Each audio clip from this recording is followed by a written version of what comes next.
কথা বলি, যেটা আসলে এম এ আজিজ বলেছেন যে জামাত ধাপে ধাপে করবে, এটা আমরা জামাত ইসলামের কাছ থেকে শুনেছি, ধাপে ধাপে কোরআনের আইন দিকে যাওয়া হবে, বিভিন্ন টক শোতে আমরা শুনেছি। কিন্তু নির্বাচনী প্রচারণার সময় বিভিন্ন মাঠে যখন বক্তৃতা দিয়েছে তখন কিন্তু কোরআনের আইন অনুসরণ করা হবে সে কথাটা বলা হয়েছিল। আমরা যদি বলি সংসদে সেই বক্তব্যের কথা স্পষ্ট, সেখানে মানবরচিত আইনকে ছুঁড়ে ফেলে দেওয়ার কথা বলা হয়েছে, সেখানে ধাপে ধাপে বলা হয়নি। এই একটা বিষয়।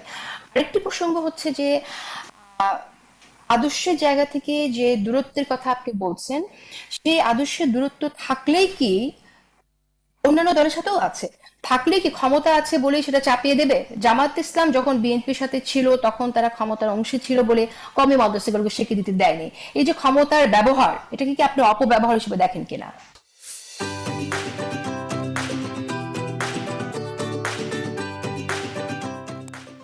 জামাত কি কাওমের স্বীকৃতির বিরোধিতা করেছে কিনা এটাকে আমি নিশ্চিত না হয়ে আমি এ ব্যাপারে কোনো মন্তব্য, আমার কাছে প্রামাণ্য কোনো তথ্য নাই যে জামাত কাওমের স্বীকৃতির বিরোধিতা করেছে, এ ধরনের প্রমাণ আমার কাছে নাই। যেহেতু আমি সে সম্পর্কে, যদি এটা করে থাকে তাহলে তারা নিশ্চয়ই ঠিক করে না, এটা আমি বলতে পারি, কিন্তু করেছে এ ধরনের প্রমাণ আমার কাছে নাই যে তারা বিরোধিতা করেছে বা স্বীকৃতি দিতে দেয় নাই। যদি না দিয়ে থাকে, এটা যদি আপনার কাছে কোনো প্রমাণ থেকে থাকে, তাহলে এই স্বীকৃতির বিরোধিতা করাটা তাদের জন্য ঠিক হয় না।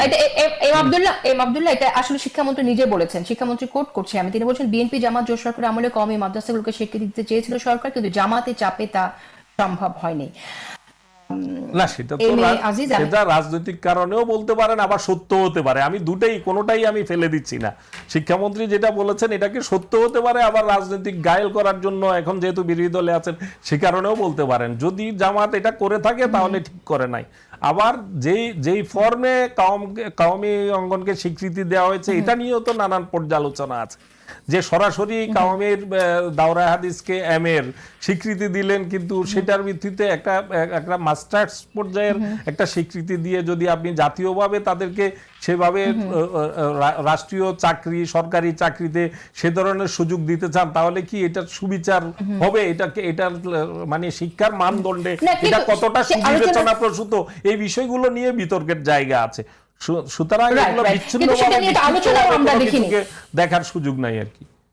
রাইট, কিন্তু আলোচনাটাও আমরা দেখি নাই যে আসলে সেখানে শিক্ষার মানদণ্ড ইমপ্রুভ করার জন্য কিছু করা দরকার, সেরকম আলোচনা আমরা আসলে হতে দেখি নাই। সেগুলো সেভাবে করা উচিত, যে মানদণ্ডটা ঠিক করে যদি সেভাবে আপনি দাওরা হাদিসে যদি সেখানে ইংরেজি, বাংলা, সাধারণ শিক্ষা, এগুলো সবকিছুর সমন্বিত শিক্ষার মধ্য দিয়ে যেটা উঠে আসবে, তাহলে তারপরে সেটা করাই যেতে পারে, এটা বিরোধিতা করার কোনো সুযোগ নেই।